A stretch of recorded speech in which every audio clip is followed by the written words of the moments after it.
Howdy, friends. This is the Magic City Motor Mouth, Fast Eddie Layne, with your invitation to join yours truly, along with Mark MaBo Bowman and the Oracle of Ominous, the Wicked Nemesis, every Sunday night, 6:30 p.m. Eastern, 3:30 p.m. Pacific, for Beyond Ringside Live. Wrestling, mixed martial arts, sports talk, and a whole lot more. Keep your eyes open on BeyondRingside.com for all of upcoming show information, and of course, catch us on social media as well. Until then, we'll see you this Sunday, 6:30 Eastern, for Beyond Ringside Live on the Beyond Ringside Radio Network.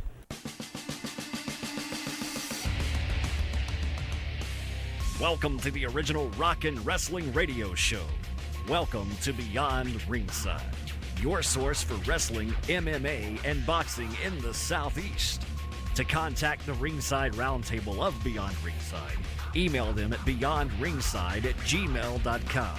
And now, your host for Beyond Ringside, the man, no myth, all legend, Fast Eddie Layne. Greetings, and on this 8th day of October, there were so many different ways I wanted to say it, I just decided to go ahead and say, yep, we'll do the real thing. Welcome into Beyond Ringside Live on the Beyond Ringside Radio Network, ProWrestlingRadio.net. Thank you to everybody tuning in through all the different methodologies which are available, and then some. Live and or pre-recorded replay, we do appreciate it. Thank you, Mike Macaroni. Been a while since I've heard the voice. Always a pleasure to hear the dulcet tones. And, of course, like to welcome in tag team partner, the one, the only, the incomparable, the irrepressible, the inimitable, thank God, Mark MaBo Bowman. This thing on? Yes. Live? Yes. Can you hear me? Can you hear me in the studio, Eddie? Yes. I'm not sure if you can hear me, but right now we are reporting live on the scene, straight from backwoods hillbilly hell, to where you can't even get a damn pizza delivered from any of the three major companies. So, yeah, we will have more on this story as it develops. Okay. Hell in a Cell from WWE coming up in just a little while. Road trips aplenty for the cast of the Beyond Ringside family of shows. I am really glad that the Thursday predictions that we do for the NFL and college, a lot of the time, well, college I did great on. Today, the NFL, oh boy. I would not want to have those for anything other than for entertainment purposes only. Oh boy, it's just, I've heard and seen some of the highlights while everything's been happening through Tropical Storm Nate. Made landfall twice. Thank you. Oh, did you hear that? I'm sorry. Well, duh. You don't always have a cough button over there, dude. It's only working when you're in studio. But but where I'm at right now, I'm not sure what's going out. Plus, sometimes it just happens when I breathe. Yeah, I know. We've heard that. But to everyone in the Gulf, there you go. The Gulf Coast area is what I was trying to say. Who were able to pick us up this afternoon through everything happening through Hurricane Nate and Tropical Storm Nate. Thank you. We do appreciate it. Hope everybody came through this okay.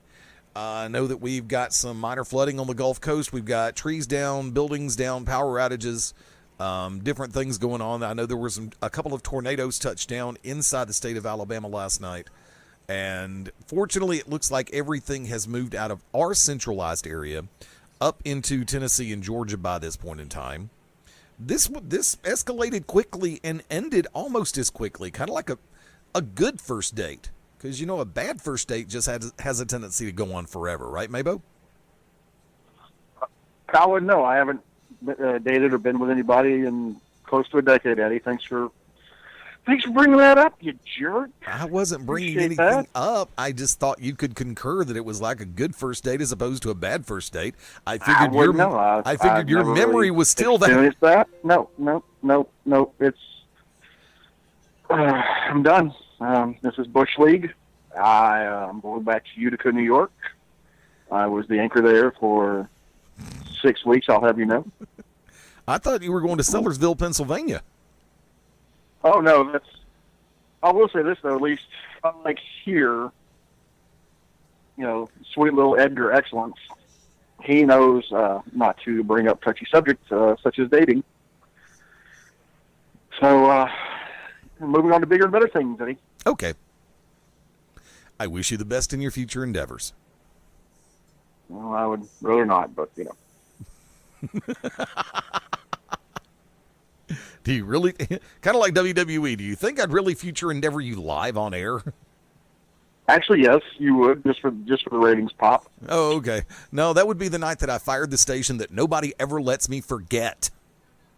You weren't I didn't even there. know anything about it. Hold on, kids.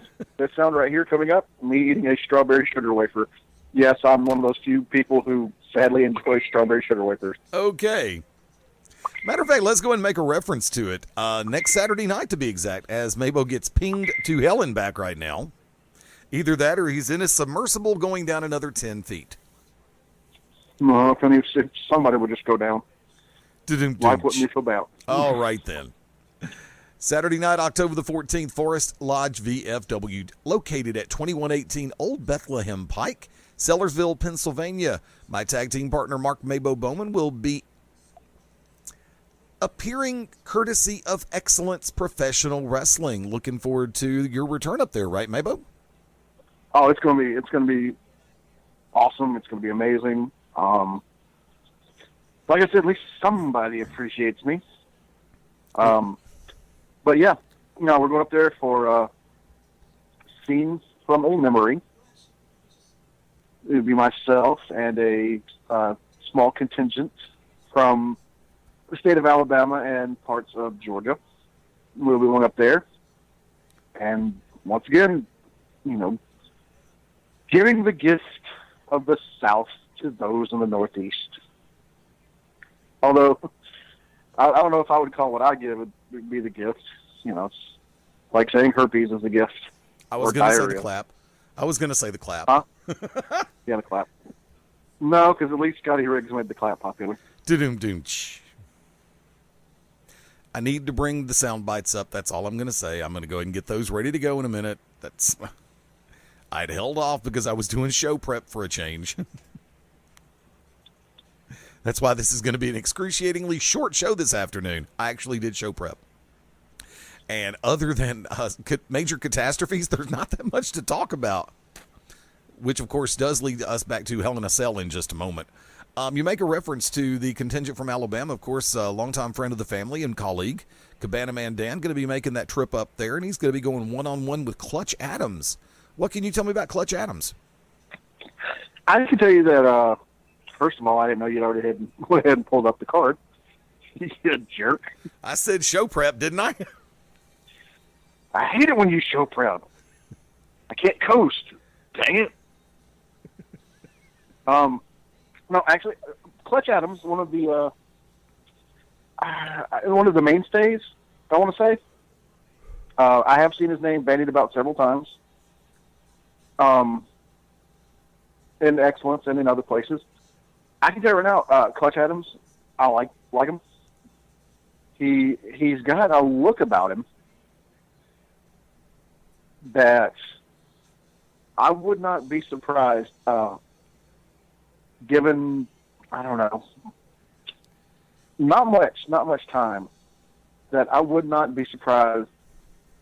Like, and this kind of really goes for a lot, if not all of the guys, outside of our own circle, of course, that you see in places like Excellence, that I'm generally surprised that they don't get more of a look at from the bigger name companies. I hate using the best kept secret, because then it's like almost people are squirreling them away from great opportunities. But yeah, like Clutch Adams, amazing. I thoroughly enjoy his work.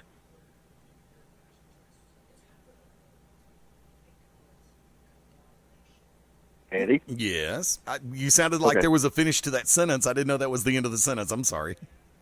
Well, I thought there was going to be, but you also keep in mind, for those who don't know, myself and the tribe have relocated. That opening was not a joke. I am in hillbilly hell. You can't get a pizza. And, yeah, so. Yep. Sometimes if I move even just ever so slightly to the left, to the right, or what have you, then I lose reception on my cell phone. Okay, before we go any further into excellence, I just want to ask this question. Okay. Why does it seem like main roster creative just can't seem to do the same thing that NXT creative does with certain people? Let's put like some people already on the main roster, or are you talking about just like in general? Okay, case point scenario, Tyler Breeze. Excellent down in NXT. Not so much here up on the main roster. I mean, he's been relegated to the Fashion Police, which is not, I mean, it's entertaining, but it doesn't really let him showcase what he can do. Whereas on NXT, Tyler Breeze, former NXT champion, great in-ring performer, just has not caught that break up here on the main roster. Sami Zayn owned NXT and has not really been pushed, first off, like a lot of people think that he should. But also, before I go any further on that, I'm going to sit back and say, well, how can you call yourself the underdog from the underground when you start winning titles? You start winning championships, you're no longer the underdog. You're the favorite. But in this case, Zayn, incredibly over down at NXT, has the sentimental cult following here onto the main roster, has been on Raw, has been on SmackDown, but unfortunately just has not gotten that hook into a push line, so to speak. Hasn't been brought into the slipstream to where he can actually elevate. And the man's got great skills in ring, charismatic, solid personality, good on the microphone. But yet, lo and behold, still can't get traction for more than 2 minutes at a time. What do you think? Well, I mean, once again, you got to realize who runs NXT, who runs the main roster, who has the final say in each one. I think that has a lot to do with it. I also think that as far as just popularity and the way everything comes off, you got two totally different crowds. You know what I'm saying? Yeah. Like, the NXT crowd gets Tyler Breeze. Okay? They get that. They see it for what it is. Whereas the main WWE crowd, not so much. Because it's a broader spectrum of folks. See what I'm saying? Mm-hmm. So. Kind of like those who like wear Renee Young when she wears low-cut blouses and those who like Renee Young when she has shorter hair. I like Renee Young just all around. I think she's really pretty, but just whenever she puts does the bangs in front of her eyes, no es bueno. There you go. Let's come back over. Just like Lita, real quick. I've always thought Lita was gorgeous until when she had the run with Edge when they were doing the Rated R Superstar thing, and she had the bangs in front of her eyes. Yep. No es bueno. Okay. Let's come back over to it. This coming Saturday night, Excellence Professional Wrestling in Sellersville, Pennsylvania. HIAC taking on Bradford Montague, one of the feature matches coming up. There are 3 matches announced, but there's a whole lot of guest stars or stars that are going to be appearing on this card. So you know that Excellence Pro is going to be putting out more material, more matches, making them public a little bit later on in the week. And of course, well, hold on, Eddie. Hold on. Yes. There's actually a little bit more than 3. There's a couple more. But I just want to touch on real quick. HIAC, that dude is the word. I know they talk about the Beast, Brock Lesnar, and all that, but this guy, Beast. Montague, never, not familiar with him, but yeah, I can tell you right now, HIAC is a beast.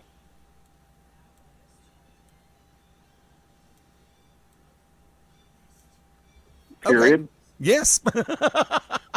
Well, I mean, you don't respond, so I figure I have to say the word period now. Toss back my way. That way I know you're done. Oh. Also, Dylan Black versus Danger Jameson. Dylan Black. I got to, first of all, Danger Jameson, one of those guys always seen in excellence and funny. Oh my goodness, his stunt challenges and everything. Oh, buddy, definitely have you laughing.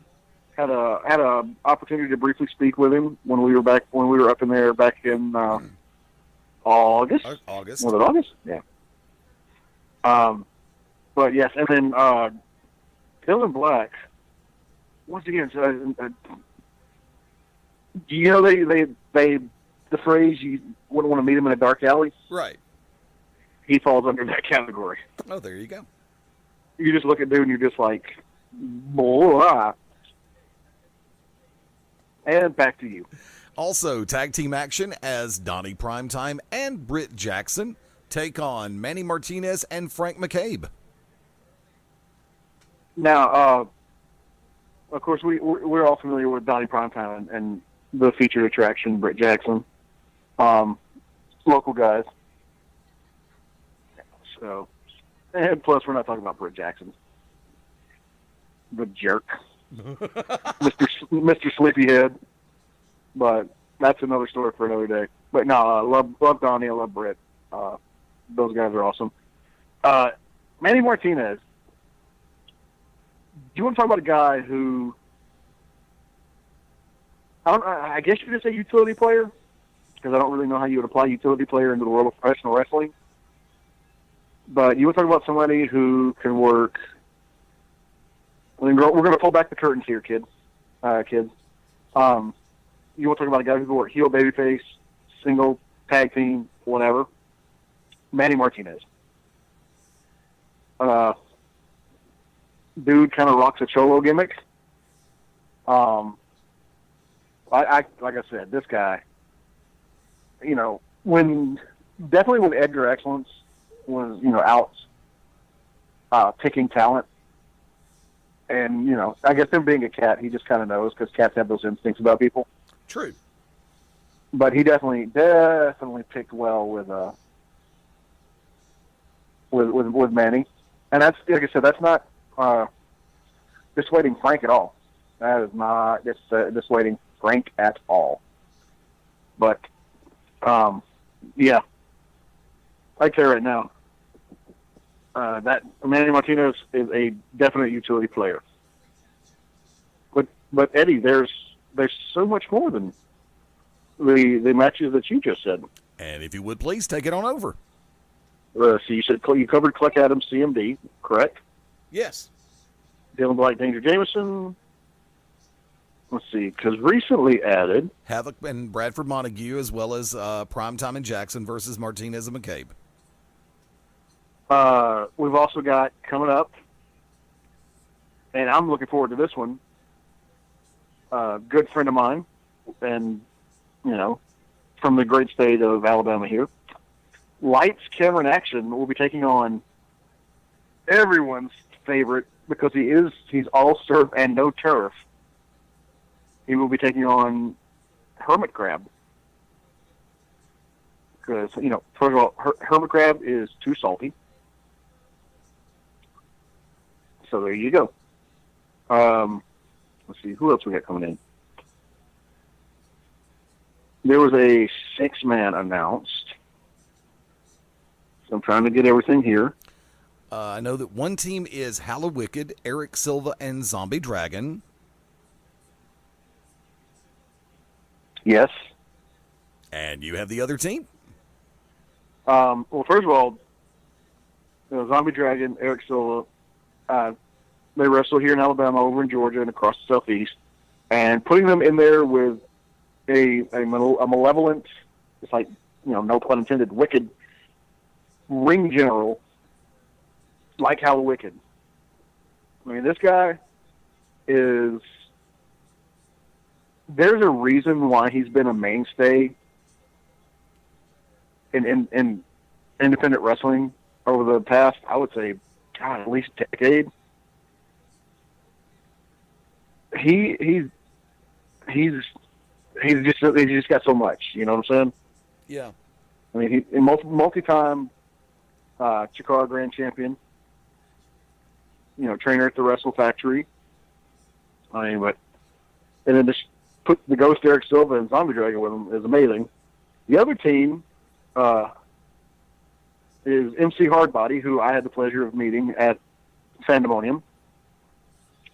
Travis Huckabee, the new student out of the Chikara Wrestle Factory. And I can tell you, Travis has this old school kind of, for those who are familiar with British wrestling, this older style, it's known as the world of sport style wrestling. That is, I would say that would be how Travis plies his trade in the ring. Like I said, just recently, I don't even think he's 2 years in, maybe. But he's got so much to offer, so far to go in professional wrestling. So, but right now it's still listed as they are going to have a mystery partner taking on the team of Power Wicked, Ghost, and Zombie Dragon.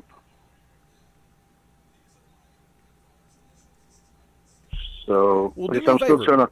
I'm just still trying to make sure I got everything, all the ducks in a row here. I don't want to misspeak or anything. You know what I'm saying? Yeah. But I do know, and it'll be announced later tonight. So if you're friends with Edgar Excellence on Facebook, stay tuned. If you follow Excellence Professional Wrestling on Twitter or Facebook, stay tuned, because another match will be announced. I can tell you right now, I know what this match is, and this is not me just trying to, just make a blanket statement or whatever. This is me being like, legitimately, I know this match. Let me see if I've got. Okay, he hasn't announced it yet, but I can tell you right now. Can't do it. I don't want to say anything. I don't want to jump the gun. I don't want to jump the gun. Then don't. But I can tell you that I know that there's one more match that's definitely being worked on, and I'll let Edgar make the announcement tonight. But it's going to be this match. It's going to be hard to not fanboy out. You know what I'm saying? Yeah. Because it's definitely one of those where you're just like, woo. Then especially knowing the two gentlemen that would want to be in the match. Okay. So remember, if you have Edgar Excellence and Excellence Professional Wrestling on Facebook and Excellence PW over on Twitter, you will find out what that special surprise is a little bit later on in the evening. From that vantage point, want to let everybody know that Excellence Professional Wrestling will be working in conjunction with the New Jersey Policemen's Benevolence Association to help collect goods to send to Puerto Rico in wake of Hurricane Irma and Harvey. So from that vantage point, hey, more details of what they're offering up details on what they're collecting. Go to excellenceprofessionalwrestling.com.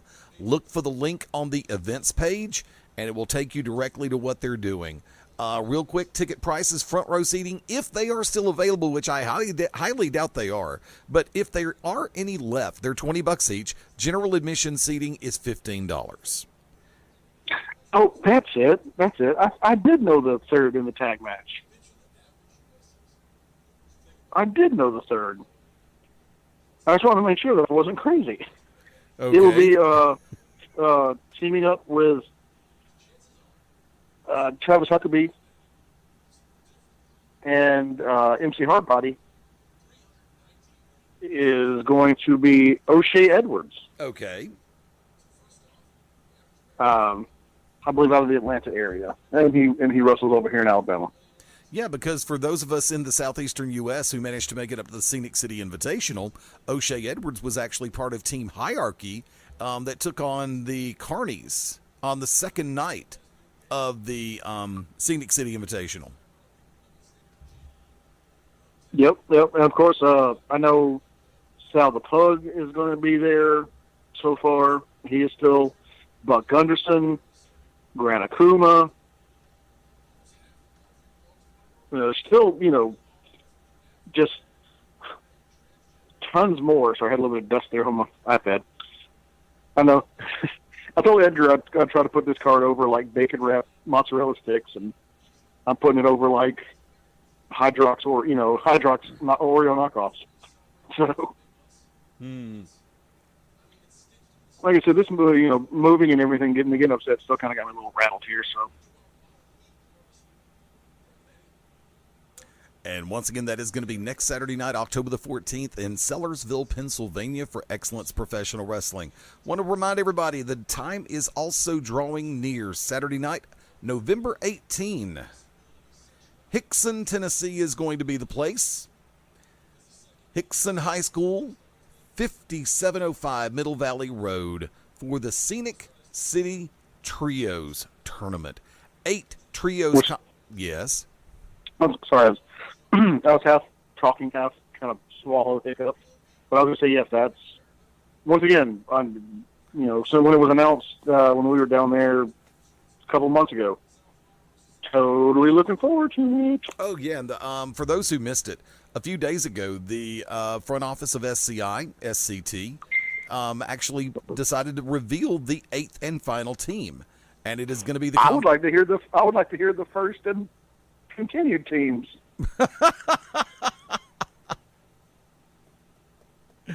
As far as it goes, entrants right now include the Carnies, the Viking War Party, Southern Motors, Gymnasty Boys, Rat Pack Edition, Team Glory Pro, Team Nightmare Mob, Team Southern Underground Pro, and the 8th team is a Case of Ducklings.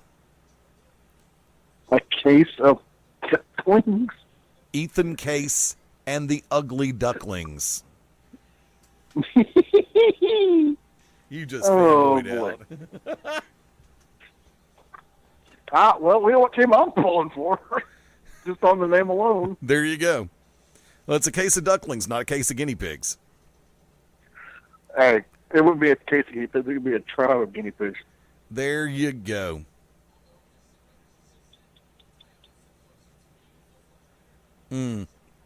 Absolutely crazy. Be sure to keep your eyes open if you have liked the Scenic City Invitational page over on Facebook. Keep up to date. We're actually working right now to have some of the stars from the Scenic City Trios come on in the next few weeks before the live event in Hickson, Tennessee. Of course, I'll let everybody know next Sunday we will be out. Taking the weekend off. Mark's going to be on the road, of course, to Sellersville, Pennsylvania, and I'll be taking a couple of much-needed vacation days, so don't even try it. But seriously, look, we'll be back here in 2 weeks from tonight, so that is going to be October 21, and with the second half of the month on the horizon, believe me, yeah, I know we're 1 week into the month, and yet I'm already looking to the second half of the month. There you go. Go figure that one out. Folks, tell you what, we're going to take a quick one. I'm going to be back in just a moment. You are listening to Beyond Ringside Live on the Beyond Ringside Radio Network and ProWrestlingRadio.net.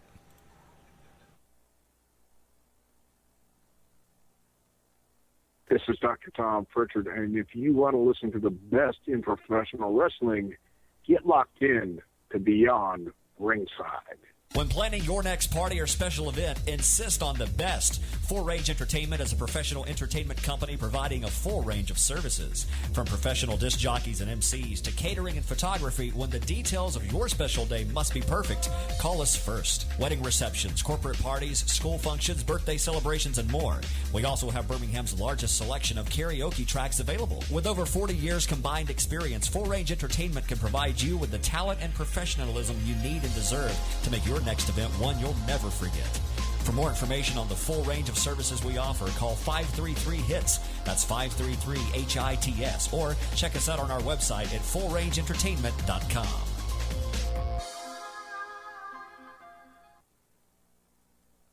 Oh,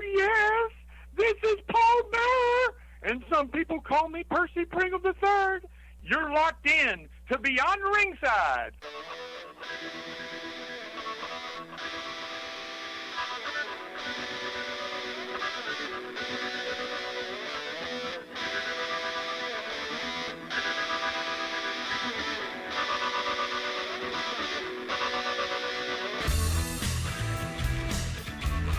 Welcome back into Beyond Ringside Live 3 minutes after the time. I heard that.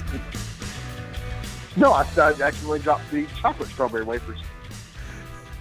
I figured you're being a smartass about swallowing. Now, Eddie. Yes. Spitters are quitters, and we all know I don't quit. So. Okay, then. Thanks for playing on that one. Hey, you want to start it, buddy? We're going to take it to the extreme. And trust me, nobody takes it like MaBo Bowman. Usually from behind. That's what they've all told us. That's what they've all told us. And the one classically... In the shower. He dropped the soap intentionally. He's the only person I know that super glues the soap onto the floor. And the soap I dropped the soap on the rope. You didn't drop it. You slingshotted it. Yeah, hey, well, you got to make it look like an accident. Of course. I feel kind of dirty all of a sudden. Meanwhile, back at the ranch, how many of the catchphrases can I cut loose with? Well, there you go. We'll find out together. Fast Eddie Layne over here, MaBo Bowman in the shower, and of course, like to welcome in good friend of the family. Haven't had him on BR Live in a while. From Corner to Corner Radio, Stan Grubb. What's up, brother? What's going on, everybody? How's everybody doing tonight? Ready for Hell in a Cell? Not really. Kind of, sort of. Wait, hold on. Before we go any further, first of all, West Virginia or wherever you live is not a real state. It's a fake show. Second of all, is your last name really Grubb, or is it like Grubkowski or something like that? No, sir. It's really Grubb. Interesting. All right, that's all I got. Go ahead. Okay, fine. I think for WWE, it's called Heck in a Box. You put your heck in a box? Oh, no, you didn't. MaBo Timberlake. There you go, kids. Can't stop the feeling, and that's why we never really talk to him more than an hour a week. Because for the rest of the week, he's doing something else that we can't talk about on air. But something actually, some major events have occurred throughout the week, and of course, for everybody once again dealing with the aftermath of Hurricane or Tropical Storm Nate, our thoughts and prayers are definitely with you, just like we are with the. It's really been a crappy 2.5 week run with, of course, the passing of Hugh Hefner and Monty Hall, Tom Petty, and of course losing a legendary voice in the world of professional wrestling, Lance Russell. Over the last few days. And of course, man, I've come to realize and know ever since Last Comic Standing Season 1, the battleship of comedy Ralphie May passing away. Before I do, there's a few things I really want to hit on about May because I've been a fan of his for a long time. But I know that Lance Russell is going to be one that all three of us can definitely talk about. So, matter of fact, maybe I'll toss your way first. And I'll toss it right back. Okay. Thoughts about Lance Russell? Oh, wow. Lance Russell, he's one of those that you can kind of put in that same category along with the great Gordon Soley when it comes to like announcers in the South. It's just, he had one of those very recognizable voices. Definitely one of those play-by-play man's play-by-play. You know what I'm saying? Like, to me, he kind of embodied that for that era. Their version or their what's the word I'm looking for? Patterned after template. That template of a play-by-play guy and a straight man, just down to business, calling the action, sort of almost dictating, or not really dictating so much as leading who should be booed, who should be cheered. Definitely, it's like, hey, explain, this is the bad guy. This is what's going on. These are the moves. And so on and so forth. Where a color guy kind of puts the sizzle and the ha-ha in and all that stuff. Unless you're David Crockett. What's that? Unless you're David Crockett. We won't bring up that guy. Oh boy, David Crockett will make no. He wasn't really play-by-play. He was more supposed to be color, but no. As far as they always say, you got your sizzle and you got your steak. I would definitely say Gordon Solie and Lance Russell at that time in the territories that they were in. They were the steak when it came to commentary and doing interviews. And, dude was what, 90-something years old? Yeah, thereabouts. Yeah, so huge, what the heck? Don't know. Oh, sorry. I had a lot of messages coming in. It was buzzing. I couldn't hear anything. Oh, that's not a good look. I know we're still a little bit off, but that arena looks awfully dadgum empty to be an hour out from pay-per-view. But, sorry. Lance Russell and Gordon Solie, those guys were the steak. You know what I'm saying? Yeah. And, he 91 years old. Wow. And one of definitely the more recognizable voices,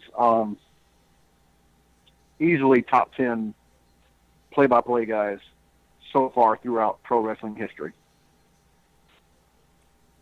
Stan, your thoughts? It's one of those things where, a lot of people, especially old school wrestling fans, can actually chronicle their childhood through the words of guys like Lance Russell, Jim Ross, Gordon Solie, even Paul Heyman in his earlier state, and Diamond Dallas Page. I mean, when you think of earlier broadcasters from when you first grew up, the impact of a performer, and I think you can put a broadcaster, an announcer in that same category. The impact of that person by the ones that remember and the memories that they share. And if you look on social media, and especially for like Jerry Lawler, whom he shared so many epic moments in his career. And think about it in this atmosphere, if there's no Lance Russell, would we have had a Jerry the King Lawler? I mean, there's a lot to be said for that guy. And, I, having just started a foray, so to speak, into commentating, I can tell you that my goal was always to pattern myself off of the greats, the ones that have left a lasting impact and things that you remember. Lance Russell was one of those guys that could bring you from your couch to the ring, and with emotion, with description, with just a very, like MaBo said, a sizzle, the steak, so to speak. Gordon Solie's another guy like that. So, I'm glad that he had a long, full life, and it sucks that he's passed on, but, again, he has a lasting legacy that will stand the test of time. There are so many matches that took place in the Mid-South era, and you make a reference to Jerry Lawler, and of course, one of the ones that everybody is going to know, especially longtime fans of television, entertainment, and professional wrestling, is going to be the Kaufman run. I mean, because Russell was right there in the middle of it. And then, of course, let's go back to the empty arena match when he went back and posted or did it there. Jerry Lawler, Terry Funk. And from that vantage point, you had so many situations revolving around Lawler, Idol, Tommy Rich, Eddie Gilbert, God, some of the most enduring names in our industry. The Fantastics, the Rock and Rolls. And, that man had the opportunity. And actually, if you put the world in proper perspective, not only did he have the opportunity to work with them, they had the opportunity to work with him. It really it takes me off guard sometimes, because I understand that as an announcer, and all three of us do that. Stan, you with UCW, MaBo, with an upcoming promotion here in the southeastern U.S., as well as with Excellence Professional Wrestling, myself with GCW, Peach State Wrestling Alliance, GCW and Peach State Wrestling Alliance. They are not the same company in any capacity whatsoever. I don't care what faces you've seen work between the two shows. Seriously. Dead serious, actually. Stop now? Yes, I will. It amazes me. It amazes me that as a support person in this industry, as announcers are, we're not frontline talent unless, of course, it's on the television still. And the smart ones of us understand that even on television, when our face is on camera, we're still support staff. We're still secondary talent, not primary. And that's the way it's supposed to be. Absolutely. The ones inside the ring are the stars of the show, regardless. Right. Remember that, please, Michael Buffer. And how many names did you mispronounce over 10 years? Oh, let's just go ahead and use a metric ton. A metric-ish ton. There you go. He was ready to rumble, though. One phrase. That's it, kids. Talk about 1970s and 80s pop bands being one-hit wonders. That's Michael Buffer. Yeah, it certainly was. Hey, listen, I do have to hop off here. I hope you guys have an awesome rest of your show. Hi, brother. Enjoy Hell in the Cell. Always great to hear from you. Always great to hear from you. We'll talk to you soon, Stan. All right, sir. Take care. But coming back over to it, we get the opportunity, and people look at us as the lucky ones to be able to work with certain in-ring talent, and then lo and behold, those of us there that our work holds up over the test of time.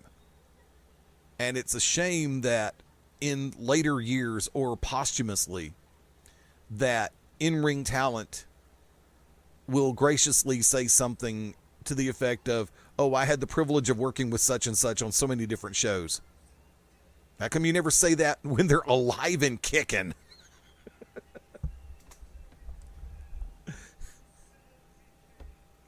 You ever... I'm going to go and screw it. I'm going to ask. You ever feel that way, Mark? About what? Never mind. Never mind. I have no idea what are you talking about? It's okay.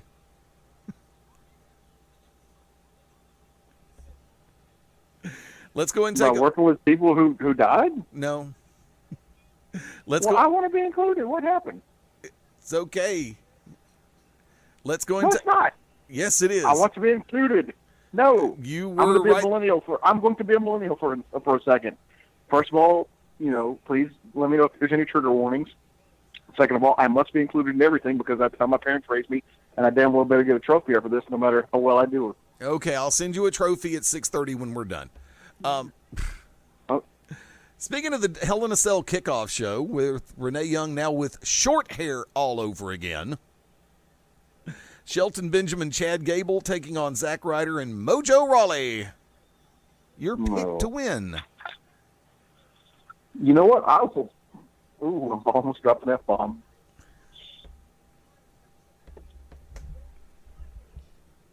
You there? Yeah. I'm here. I will punch you in your freaking taint. Okay. So does that let me Wait, believe? did you say he was? Did you say he was my twin? No, I didn't say anybody was your damn twin. Okay, see, that's what. Like I said, that's the spotty reception I get here. I thought you said Zack Ryder and Mojo Rawley, your twin. No. My bad then. No. Don't blame me. Don't blame me. Blame the hills. Okay. And they're alive with the sound of music. You know what? You can also charge it to the Underhills.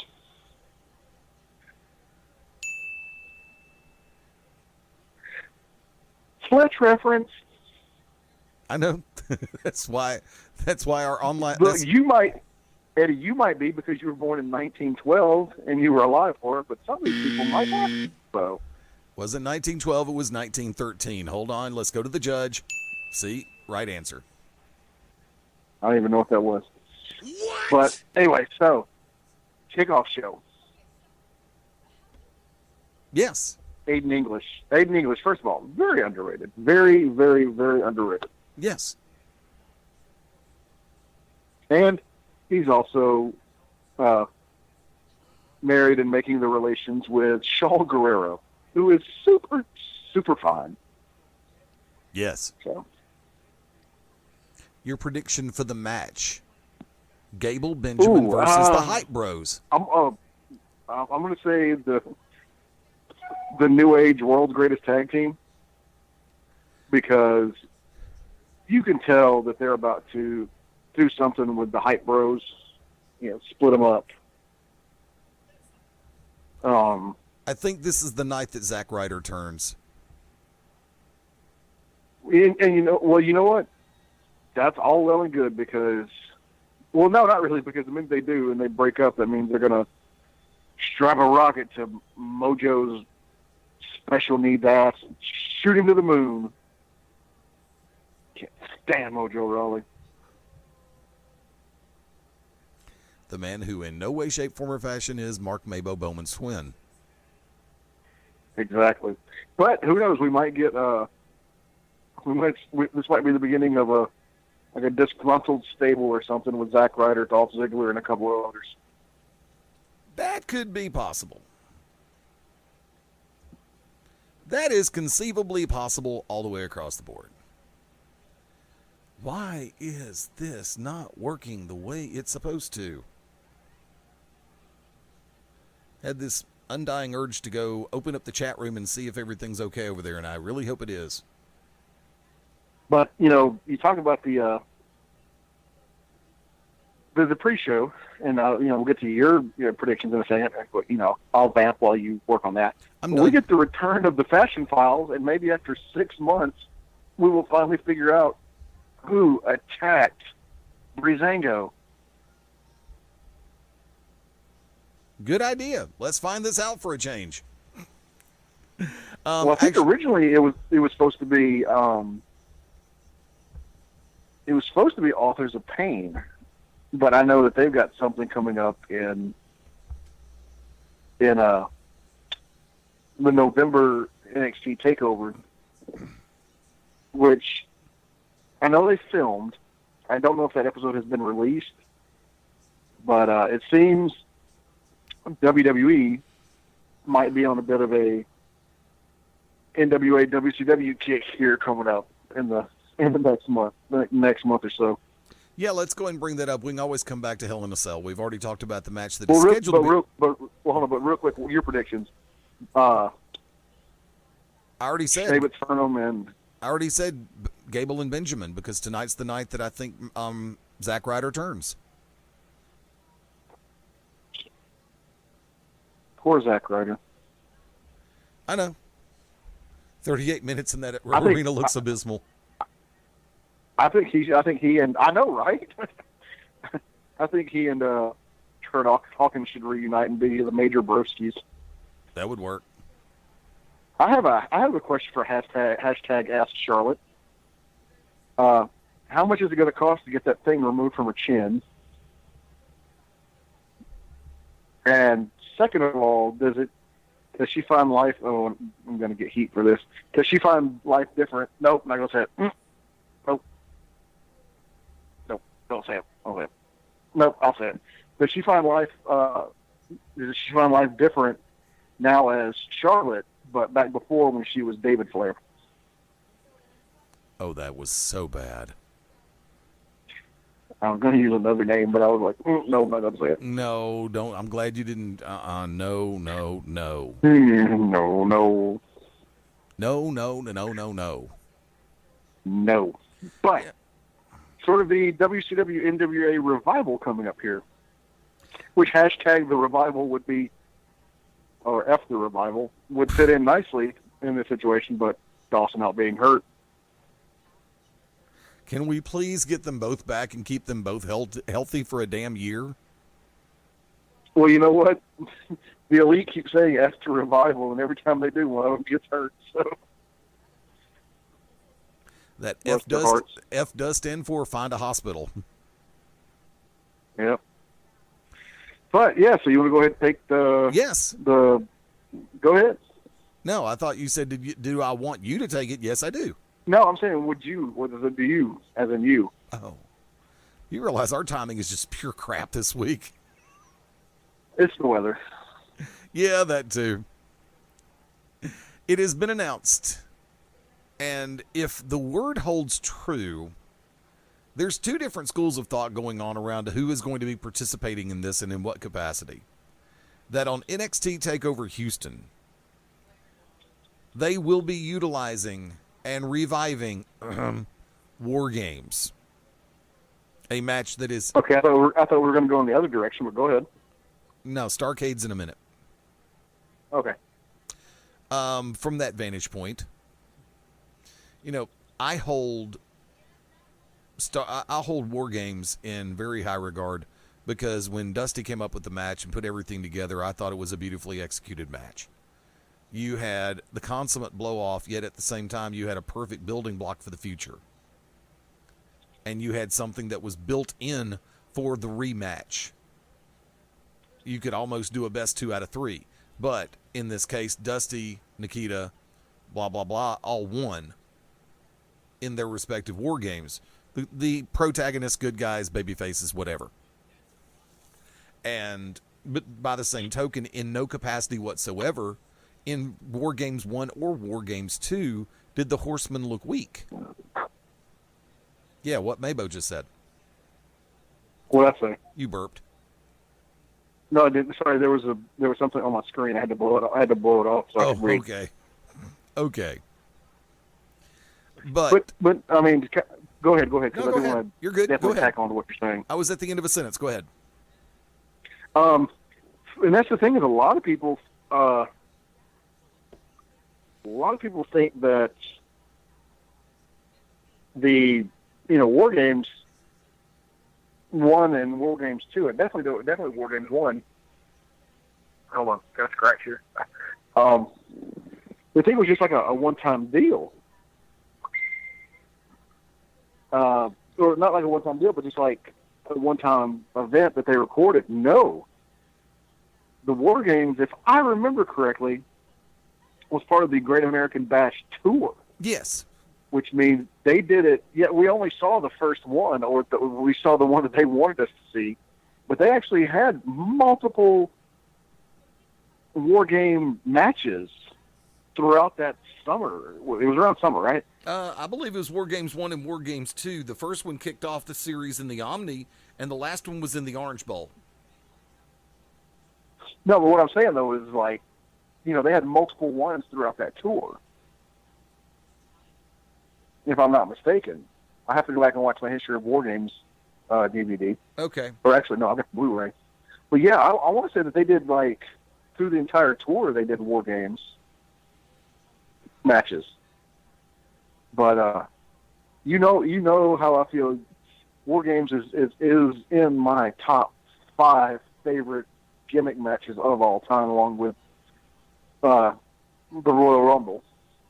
It's like, and then, of course, Battle Bowls, Lethal Lottery. So, but yeah, I think, now have you, no, I can tell you right now, they are going to go ahead and do it. But they're doing it slightly different. Have you heard what's going to be happening? 3x3x3. Yeah, which I'm not a fan of, because did not towards the end of WCW, like one of the last War Games. Did they not do that? I want to say it was the NWO versus the One Warrior Nation versus like Piper's crew or whatever, because I want to say it was Piper, Flair, and somebody else. I don't. Go ahead. I really don't remember. But I mean, that's not a War Games. That to me. Let me look. I'm gonna look it up here real quick at the same time. But to me, look at that. That's not really a War Games. A War Games, even if you want to break it down to 2 teams of 4, because that's what they did a little bit later on in the run. Like how. Okay. What I'm seeing is the original was done, War Games Match Beyond. It would be held at 3 house shows later that year, and once at the Orange Bowl, once in Chicago, and once at the NWA's debut in the Nassau Coliseum on Long Island. The next year, it would be held during the Great American Bash Tour at 11 house shows. 1 was released on the WWE Horseman DVD. The final War Games matches under the NWA banner were at the Great American Bash 89, house show rematch at the Omni in Atlanta, and WCW originally used it 91 at Wrestle War and 5 house shows during the 91 Great American Bash Tour, 92 Wrestle War, and it became a traditional Fall Brawl event from 93 to 98. Yeah. And our good friend Corey from Target, he just mentioned it, and I was going to bring it up. If you have the War Games Blu-ray, first of all, if you don't, go get it. But they actually did. It's on the War Games Blu-ray. It was kind of like a War Games. Eddie, you might remember this. It was the 3-tier cage. Tower of Doom. Not to be.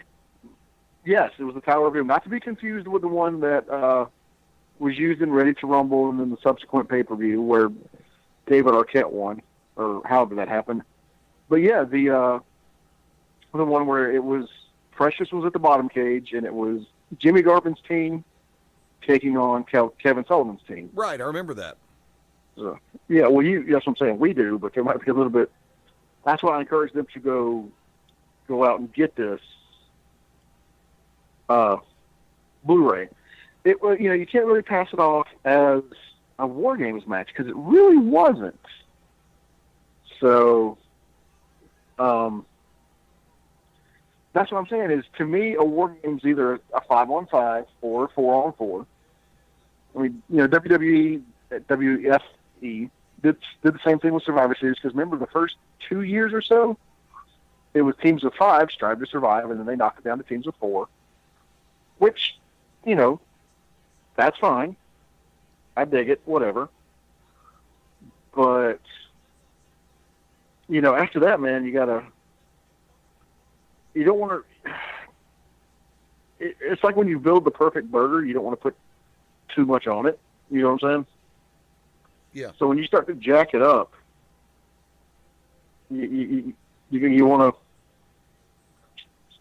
to. You can't go playing with it too much. It was. Yeah, and actually, it looks like they did it multiple times. I'm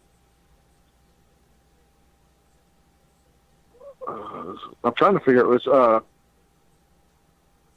was Team WCW, which was Piper, Warrior, and DDP, took on Team Hollywood, which was Hogan, Bret Hart, and Stevie Ray, and then NWO Wolfpack, which was Nash, Sting, and Lou.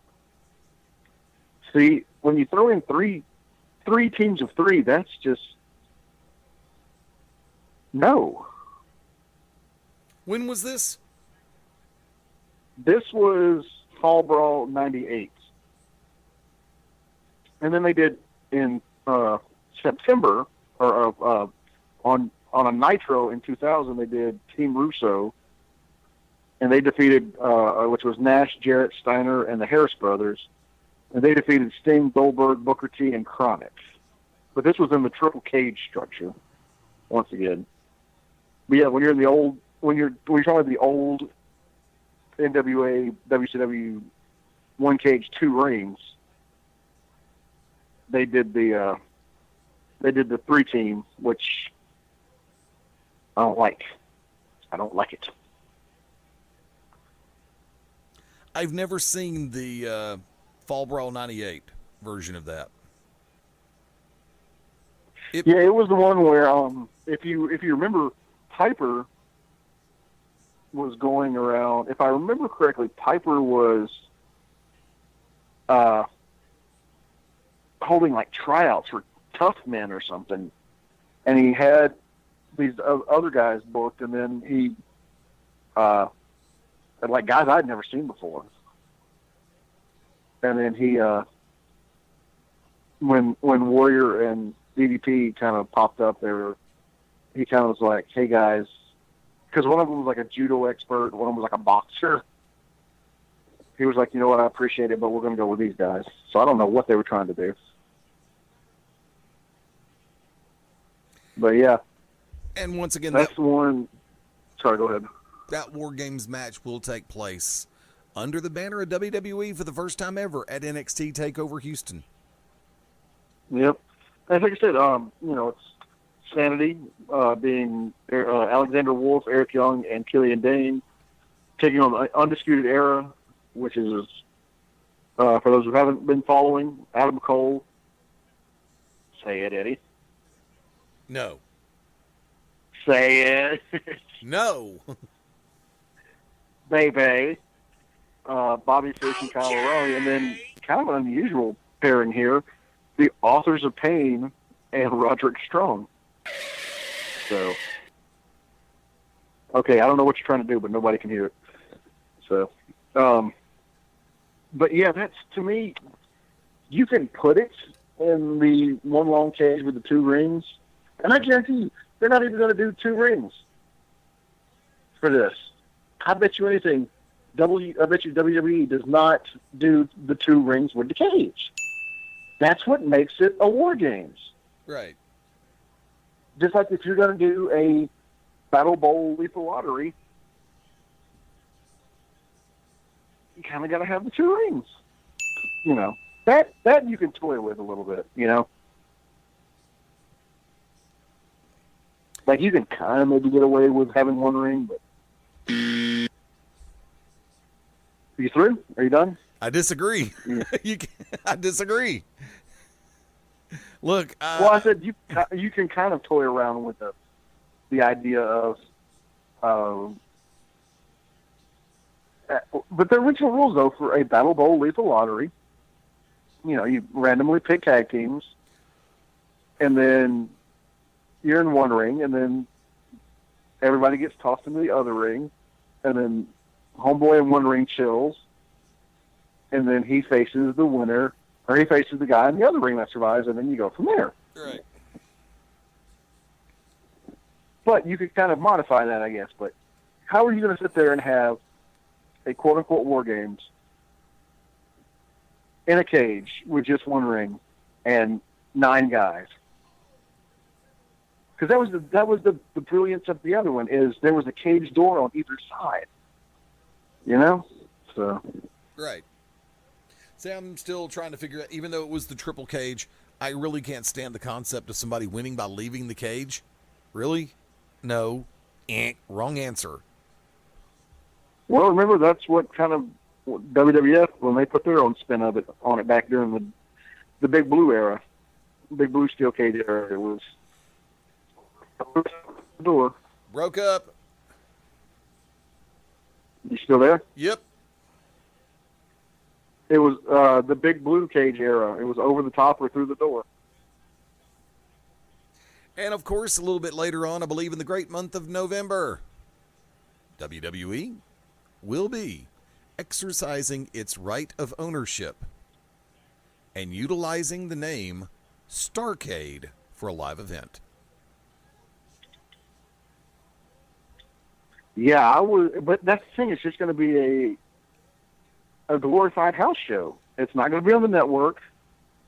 It's not going to be on Raw or SmackDown or anything like that. It's just going to be, they have just flat out said it's going to be a glorified house show which sucks. Yep. I mean, how are you going to have the NWA? Well, I don't know if you have. I don't know how far back they go on footage, but how are you going to be showing all that footage from these past Starcades on the network? How are you going to have Starcade listed as a pay-per-view on the network? And then you're not going to give the fans an opportunity to see this? I mean, seriously. That's just like hot garbage. Of course. Not a big fan. I mean, it's going to have a couple of things like a women's cage match, a men's cage match, a couple other things, and I'm sure they'll have old WCW or NWA legends making an appearance, but why not make this a network special? They should. I mean, if not live, at least go ahead and if it happens, what day does it happen on? A Saturday? Possibly. I mean, if it's happening on a Saturday, there's no reason why you can't, put this live on the network. You don't have to give it the full pomp and circumstance like you do, the pay-per-views. You don't have to go that far, but still. And if not, at least film it. Maybe even do some old, like promos like they used to do in the bag or whatever, and then go from there. But I think WWE is making a huge blunder. Not capitalizing on this. Not putting it in a position where the entire world can see. Yeah, because I mean, at one point, Starcade was the granddaddy of them all. Yeah, literally, granddaddy of them all, because it was before Mania. Sure, it was mostly on closed. It was all what do they call it? Was it closed circuit? It was closed circuit. You're right, closed circuit. Yeah, because pay-per-view really wasn't around yet. So, why not? It just kind of ticks me off that it's almost like, ooh, nice moonsault. Very nice. Are we sure Gable's not Kurt Angle's son? But it's almost like they're just like, okay, you guys, we're just tired of hearing every year. We're tired of you guys bitching about not having Starcade. Here's a Starcade. Shut up. So that's just what it seems like to me, that they're doing it just to be doing it. Yeah. And it has not been officially announced, at least not that I have seen. But do you think that they will go through with the club, the Good Brothers, whatever you want to call them, taking on the Rock and Roll Express? Oh yeah.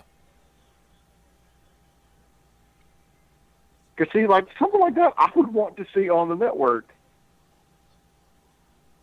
I think that would be amazing.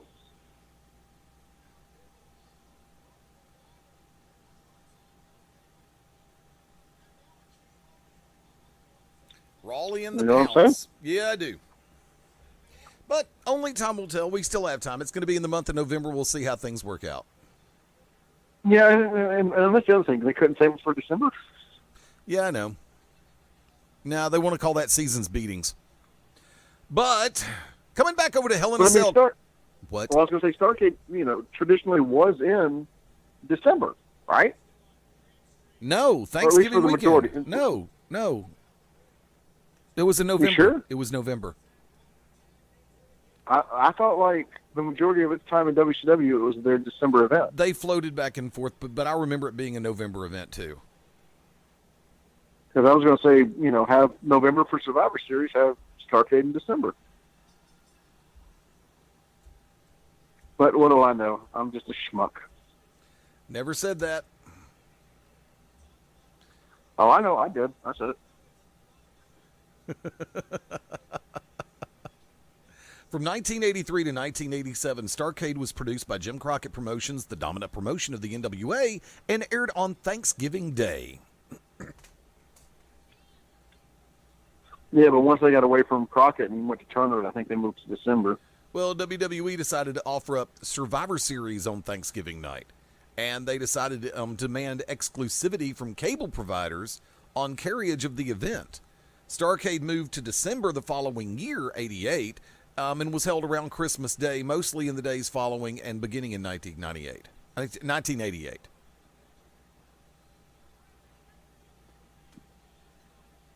Yep. So that's what I'm saying. I would use it as a focal point for December, because I don't. What is their December pay-per-view? Because it usually floats around. Pretty much. Nobody really cares half the time. But let's run through predictions on the balance of what's going on tonight on Hell in a Cell before we get out of here. Bobby Roode versus Well, Dolph. let's do that then. Okay. Bobby Roode versus Dolph Ziggler, MaBo. I don't even know, because we've sat there and every time we think, you know, they're going to keep burying Ziggler, he gets a surprise win. No. But I mean, they're definitely going for the big push on the Bobby Roode. So I'm gonna go with Bobby Roode. I'm going Roode also. For the 230. But I would not be surprised if Ziggler does win. He does cheat to win. Okay. Yeah, I'm trying to figure out who's supposed to be the heel in this thing, really. Who's supposed to be the antagonist? It would be Ziggler. Okay. I Because believe. he's not glorious. But see, that's a heel thing that Roode was doing down in NXT.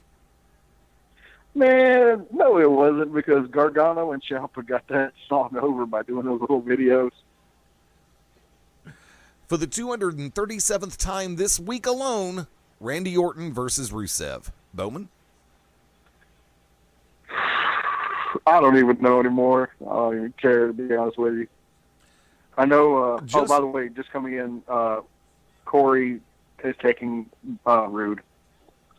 I'm going. That's his prediction. Okay, I'm going. I know Corey loves Rusev. Rusev is one of his favorite pro wrestlers, but I think I'm gonna say Rusev. So am I. U.S. title: Baron Corbin, AJ Styles. Wait, isn't it a triple threat? I've got 1-on-1. No, they just threw up triple threat. Styles, Dillinger, Corbin. Okay. Haven't seen anything about that on WWE.com. So, Well, I'm like I said, they just threw it up on the pay-per-view or on the pre-show. So, Styles, Dillinger, Corbin. Who do you think? Styles. Styles. Okay. And Corey says he's going with Baron Corbin. Okay. Because it just goes to show that Corey has no taste. SmackDown Women's title: Charlotte, Natalya. MaBo. I think Natalya's going to hold on to it. I'm hoping she does. Corey, we're waiting.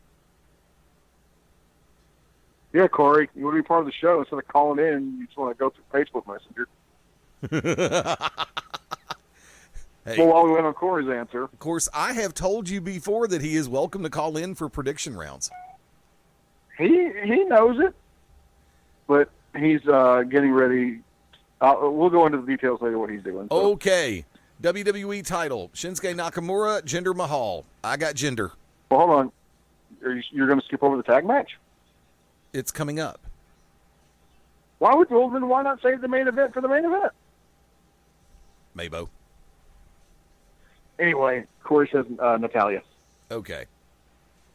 I'm going to go ahead and tell you without even waiting on Corey. He's going to go for Jinder Mahal because that is his favorite wrestler of all time.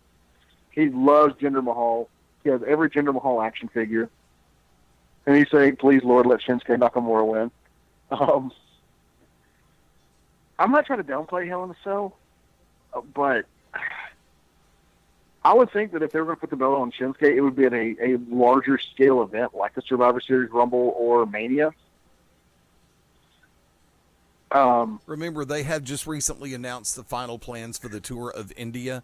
They're going to keep the belt on Mahal through that tour. That's why Mahal keeps the belt tonight. That's what I'm thinking. I'm thinking he'll keep it through this, but once that tour's over with, his days are numbered. And Corey said, "Damn you, Marv." Thanks. He Marv. calls me Marv for some reason. Thank you, Marv. Yeah. Hell in a But Cell. yeah, just remember, Jinder Mahal, Corey's favorite wrestler. Okay. Back to me. Back to you. Okay. Hell in a Cell, SmackDown Tag Team titles. Usos versus The New Day. I got The New Day one more time. MaBo? I'm going to say New Day as well, because it's kind of like what they were doing with the women's belt, playing hot potato with it. Just like back and forth, back and forth, back and forth. I'm just like, it's annoying. What happened to the day of, and I know we're, if I say long title reigns, you can easily sit there and go, well, New Day had it for over a year. And that's true, and that was appreciative. But, with everybody else, it's these short runs. And I'm just like, it's a little meh. I like those long title runs. But, I'm saying if the Usos do get it, then let them run with it for a while. But, yeah, New Day, is this the first, and they're going to be in a cell. Is this the first time there's been a tag team Hell in a Cell? I think. Why not? We had a women's last year, so. And we had a six-pack challenge Hell in a Cell here in Birmingham Armageddon 2000. Yep. Rikishi took the big bump off the top of the cage down into the pickup truck full of hay bales. Yeah, which I sat there, and I remember I was there at 6 a.m., because, they're also doing the barbecue and everything. First time I ever saw Bernie Kowalski walking around, I said, what is that? But, I saw them backing that big, vehicle full of, I saw them load in the damaged cars and everything, but yeah, I was like, why are they backing in a flatbed full of hay? Little did I know that would come into play, several hours later. There you go. Corey, we're waiting. That was MaBo's version. Wait, oh, he might have said something. Okay. He says the Usos. Ah, there you go. And Falls Count Anywhere Hell in a Cell match. Shane McMahon versus Kevin Owens. I got KO. Oh, boy. Now, I talk about the title match being the main event. This needs to be the main event. And I hope it is. By the way, is Rusev. Is Mahal Nakamura, is that a Hell in a Cell, or is that a regular match? Regular. Regular, then yeah, definitely Mahal will go over. Shane doesn't have the best. He doesn't have the best track record for cell matches or here lately any match really. No. And he's not an idiot. Of course, calling Kevin Owens an idiot. That's the thing, though. If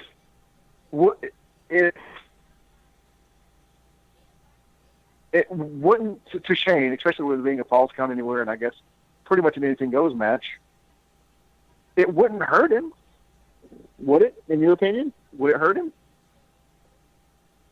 Yeah. I would not put Shane McMahon over Owens in this one. Unless Vince has something to do with it. There you go. Okay. Well, note it does say Falls Count Anywhere, so therefore they're probably going to go outside the Hell in a Cell cage. Yeah.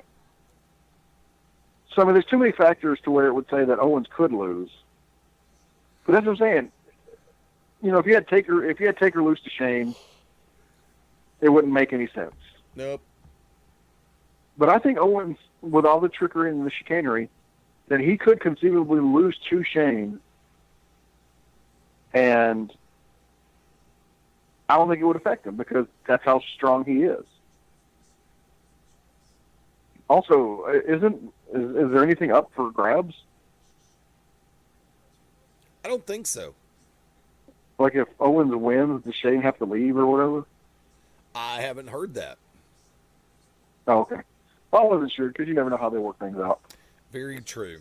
Let's go ahead and run this for last call real quick. And I think you and I were both going to talk about this, so I'll go and use it for my last call, but I want you to come on board definitely. This week we lost, in my book, one of the funniest people currently in creation. A person that I started following around time. Honestly, I'd never heard of him before the first season of Last Comic Standing, and I actually felt he should have been the one to win Last Comic Standing instead of Dat Fan. Dat Fan was funny as hell, but Ralphie May was, in my book, funnier on many different levels than Dat Fan was. I have all the respect in the world for Dat Fan. Don't get me wrong, but I also have a tremendous amount of respect for Ralphie May. He is, granted, a lot of people are going to say that somebody like Ralphie is a one-trick pony in some regards because everything revolves around fat jokes. Well, you know something? He managed to reinvent the fat joke. He also reset a lot of lines of humor that weren't necessarily mainstream or mainstay in use. I found him to be creative. I found him to be hilarious as hell. And now that he's gone, a lot of people are finding out exactly how funny he really was.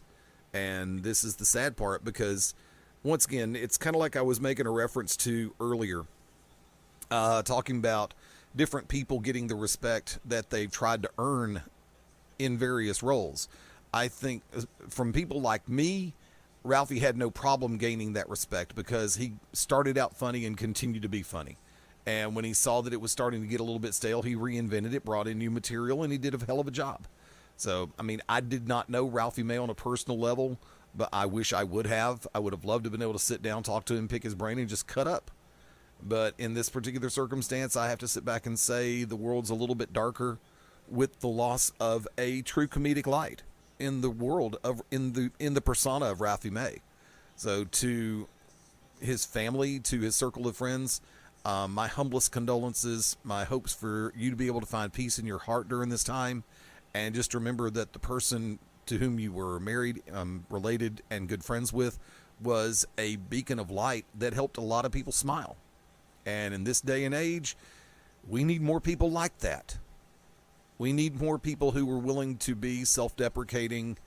You can be the center of attention by being funny at the same time, not being the center of attention. Trust me, there's a way to do that. I've done it for years. But like I said, as far as it goes for Ralphie, the world is now missing a great source of laughter. So I hope people can actually go back and find out more about Ralphie May and definitely realize the fact that he was tremendously gifted entertainer and is definitely missed in more ways than one. MaBo, you're from your side of the coin. Yeah, I remember, seeing him on Last Comic Standing, and enjoyed his work so much that, whenever a special or what have you would pop up, I always took the best opportunity I could to watch it. And, thanks to Netflix, whenever he would have something come on, it would be on Netflix. And so, there were nights where, I was looking for something to do or whatever. And I would just sit there and binge on Ralphie May specials.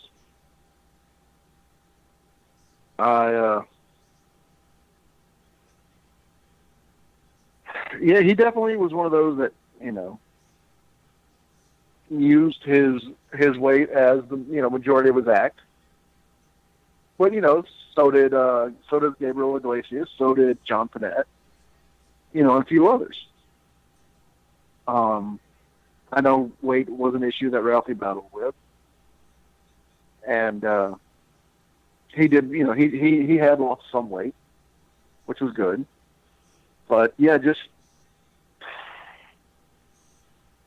not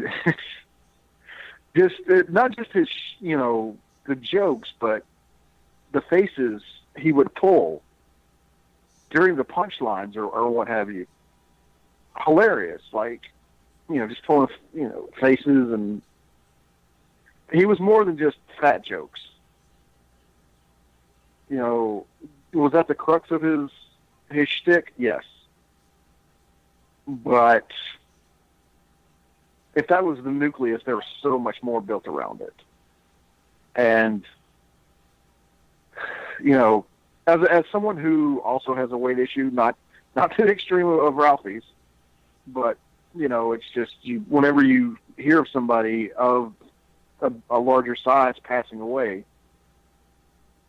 it kind of hits close to home, whether you're a fan of them or not. So, but yeah, definitely the world. You know, he was definitely not the you know, he's definitely had a dirty face in some aspects, but the world definitely lost a true gem as far as bringing happiness to the world. And go and keep it with Back to you, Eddie. last call, Mark. Last call. Last call / shameless plug there. I'm going to go ahead and do a combo breaker. This just in from the desk of Edgar Excellence and Excellent Professional Wrestling. October 14th, 2017, at the Forest Lodge, Old Bethlehem Pike, 2118, Sellersville, Pennsylvania. We talked about it earlier. Scenes from a Memory coming up. This just added, like I said, Edgar just sent this to me and posted it on Facebook, Twitter, and all the other forms of social media. Gran Akuma versus Buck Gunderson Nice. has been made official. Yes. Nice. I can tell you that when Buck Gunderson stares at you, he stares through you. And Gran Akuma, definitely. Oh, we have a cell match starting off. Gran Akuma, definitely one of those that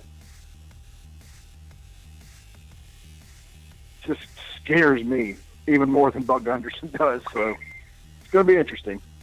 It's going to be interesting. But yeah, that just in, I just want to get that out there from the desk of Edgar Excellence. So definitely one more match added to a stacked and stellar card. Also, real quick, shameless plug. I want to go ahead and drop this, Eddie, if you don't mind.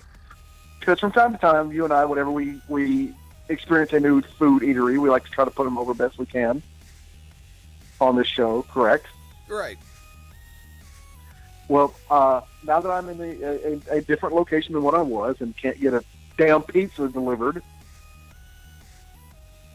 I experienced a new eatery over here in the Pell City, Alabama area by the name of Good Old Boys Barbecue.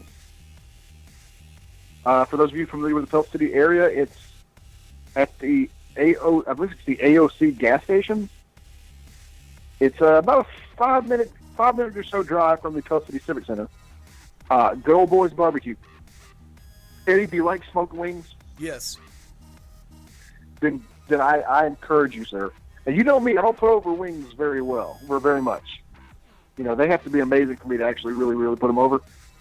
Son, let me tell you, these are some damn good wings. Some damn good wings. Also had a chance to try their piggy fries, which are basically, you know, barbecue nachos, but on French fries. They were good, and their ribs, very good ribs. Their sauce, definitely a good sauce. So if you find yourself in the Pell City area, like I said, right down from the Pell City Civic Center, maybe less than 5 minutes drive, if even that. Like I said, it's I want to say it's the AOC gas station. You can't mention it's the gas station, but it has barbecue all around where some places would put like Shell or Chevron or whatever. So go in there, give them a try. And if you're wondering what the first thing you need to order is, order the damn smoked wings. Period. That's all I gotta say.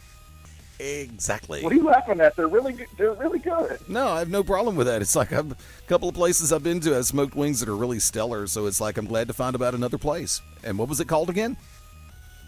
It is Good Old Boys Barbecue. 4209 Stimley Bridge Road, Pell City, Alabama. There you go. Like I said, it's just maybe I'd say about a 5 minute drive from the Pell City Civic Center. So, I encourage. I know we have a lot of crossover fans that attend shows at the Pell City Civic Center, and we'll be attending multiple upcoming shows that are going to be in that area. If you're looking for a little pre-show eat ski, going down to Good Old Boys. And speaking of shameless plugs, if you like to sing, or if you know someone who does, this is your invitation to come join yours truly on Friday nights at Buffalo Wild Wings in Alabaster. I have the honor and privilege of being the host for Friday Night Karaoke. We kick it off at 9 o'clock p.m., go until last call and beyond. All ages welcome to sing for the first hour. After that, it is 18 and up, 10 o'clock till the end of the show. Like I said, always a great way to kick off the weekend, and thank you to everybody who's been coming out to play the last couple of weeks. It's been getting bigger and bigger, and I appreciate each and every one of you. That's Friday nights, 9 p.m., Buffalo Wild Wings in Alabaster, Alabama.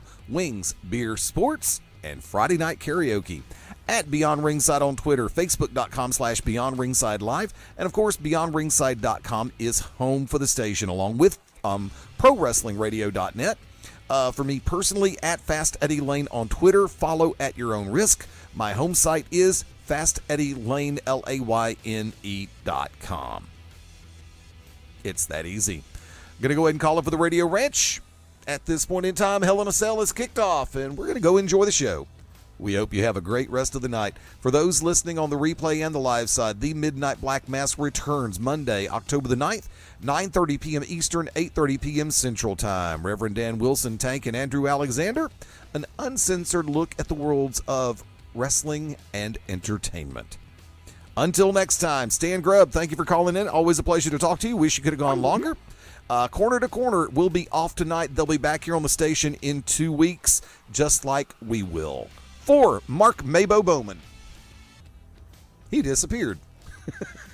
I am the Magic City Motor Mouth, Fast Eddie Layne, saying until next time, adios, das vidania, hasta luego, auf Wiedersehen, ciao, sayonara, do it even there, ciao, all of that good ish, and you know what we mean. Until next time, join us right here next time on Beyond Ringside. Bye for now.